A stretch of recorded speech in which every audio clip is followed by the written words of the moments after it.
Laylatul Qadr halkanoota keessaa halkan kam keessatti sirritti ni argama jedhameetiin kajeelama laata. Nabiin keenya sallallahu alaihi wasallam halkanoota Laylatul Qadr keessa argamu keessaa kan ni argama jedhaniitiin argamiisa isaa sirritti itti akeekantu jira. Innis halkan 27ffaati yookaan halkan sooma guyyaa 26 oollee halkan isaa immoo 27ffaa ta'uutii jechuudha. Waa'ee halkan kana dubbannaa Nabiin sallallahu alaihi wasallam maal akka jedhan akkasuma sahaabonni isaaniillee maal akka jedhan wajjin dubbannaa amma xumuraatti inshallah na hordofaa.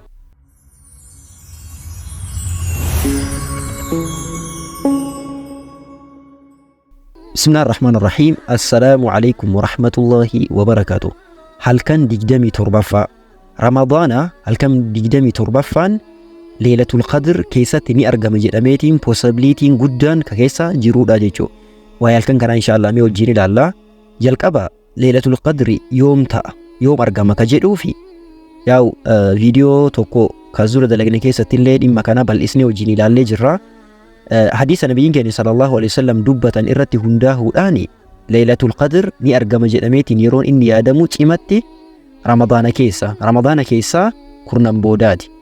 Kurnan boodaa keessaa immoo halkanoota qaraa ta'an yookaan halkan 21ffaa, halkan 23ffaa, halkan 25ffaa, halkan 27ffaa fi halkan 29ffaa keessatti ni argama jedhameetiin sirritti yaadama. Kaawwan keessatti illee argamuu danda'a jedhan ulamaa'iin. Halkanoota kanneen keessa halkan 27ffaan ammoo possibility guddaa ka qabuudha jedhan. Kanaaf halkan 27ffaa kanarratti keessattuu dhuma kaawwan irratti illee ibaadaa jabaannu isa keessatti ammoo ibaadaa sirriitti itti cimuu qabna. Halkan Laylatul Qadri ulamaa'iin akka ibsanitti baraabaratti guyyoota witrii kanneen keessatti yookaan guyyoota kurnan boodaa kanneen keessatti guyyoota halkan garagaraa irratti argamuu dandeessii jedhan. Iddoo tokkoon dhaabattu. Bara tokkocha iddoo halkan 21 yoo taate bara biraa 25, 27, 29 ta'uu dandeessii jedhan. Sababa kanaaf namni tokko halkanoota hunda halkan kurnan boodaa keessa jiru kanneen hunda osoo ibaadaadhaan, khayriidhaan, sadaqaadhaan waan khayrii ta'e waan Rabbi jaalatu hundaan osoo dabarsee Laylatul Qadr ni waffaqamaa jedhan. Rabbi anaaf isinillee warra waffaqamu keessa Rabbi nu haa oolchu. Hadiisa Aishaa irraa odeeffame keessatti ergamaan Rabbi sallallahu alaihi wasallam akkana jedhan: taharru Laylatul Qadri fil witri. Laylatul Qadriin halkanoota witrii yookaan halkanoota qaraa ta'an kan amma dubbanne sanniin keessa barbaadadhaa jedhan. Min al-ashril awaakhiri min Ramadaan.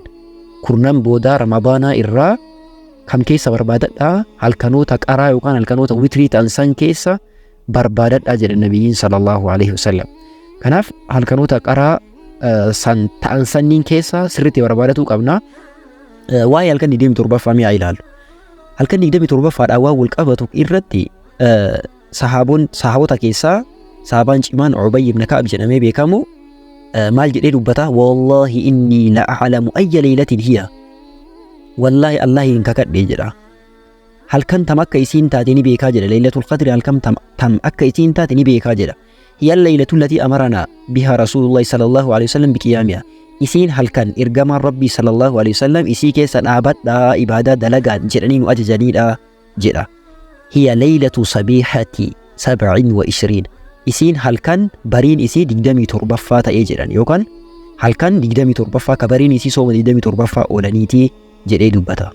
Wa amaratuha an tatlu'a ash-shamsu fi sabihati yawmiha baydaa'a la shu'aa'a laha. Mallattoon isiillee barii sanitti yookaan ganama sanitti aduun qulqulluu wanti garagaraa duumessi garagaraa dhukkeen garagaraa wanti garagaraa nama hin gaarradne qulqulluu taatiin akkasitti bahuudha jedhan. Mallattoo Laylatul Qadri argamuudha.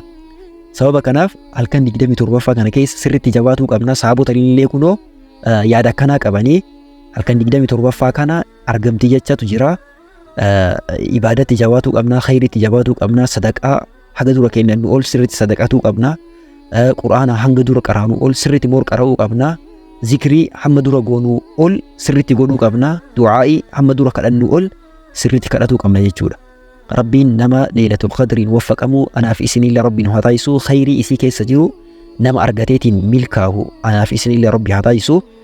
Baroota dabalataatii fi kallattiilee armaan gadi kanneen nu hordofuu dandeessu. Sirriitti jabaadhaa, yeroo gaarii isiniif haa ta'u. Ramadaana milkii Rabbii nuuf haa taasisu. warra dhaqee balamii milkaa'ii keessa Rabbi anaaf isinillee haa oolchu isiniin jedha. Assalaamu alaikum wa rahmatullahi wa barakaatuh.